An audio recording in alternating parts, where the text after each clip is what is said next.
जब कोई बेटी विदा होती है तो सबसे ज्यादा यदि कोई रोता है तो कौन रोता है?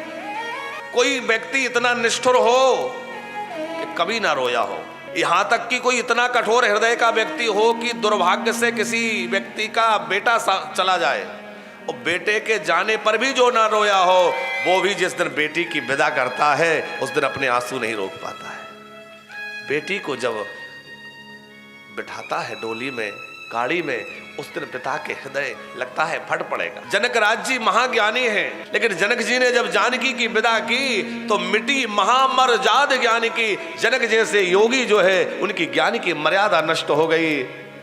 बार बार जानकी को अपनी बेटियों को हृदय से लगा, क्योंकि मां के जाने के बाद व्यक्ति की दूसरी मां बनकर के बेटी आती है। पिता ने भोजन किया कि नहीं किया इस बात की परवाह बेटे को नहीं रहती ज्यादा। बेटे को तो ध्यान भी नहीं होता कि आज पिताजी ने भोजन किया है कि नहीं किया, लेकिन बेटी, पिता ने एक रोटी कम भी खाई है तो बेटी पूछ लेगी, पिताजी आज क्या बात है, आपने एक रोटी कम खाई है, कुछ तकलीफ है?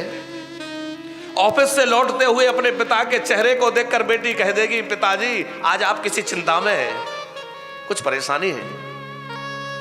आप विचार करिए, वह पिता अपनी बेटी को किसी के घर इतने अरमानों से भेजता है और वहां जाकर उसको सताया जाए दहेज के लालच में अथवा अपने अहंकार को पुष्ट करने में,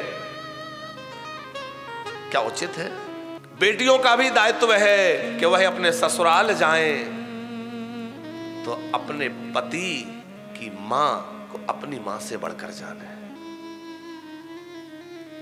कोई कह रहा था कि यदि माता पिता की जिम्मेवारी बेटियों को दे दी जाए तो किसी माँ बाप को वृद्धाश्रम नहीं जाना पड़ेगा।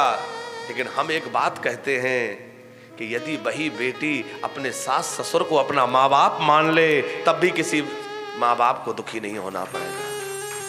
वो बेटी ये क्यों चाहती है कि मैं अपने माँ बाप को मेरे पास रखने को मिल जाए तो मैं उनकी बड़ी देखभाल करूं? वो ये क्यों नहीं मानती कि जो माँ बाप मुझे मिले हैं ये मेरे माँ बाप, अब यही मेरे माँ बाप है, यही मेरा परिवार है।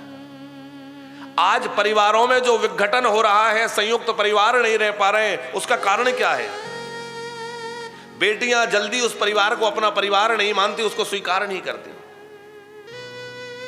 वो बेटियां उस परिवार को अपना परिवार मान ले तो वो घर स्वर्ग बन जाए, वो घर ही संपदा से भरा हुआ हो जाए।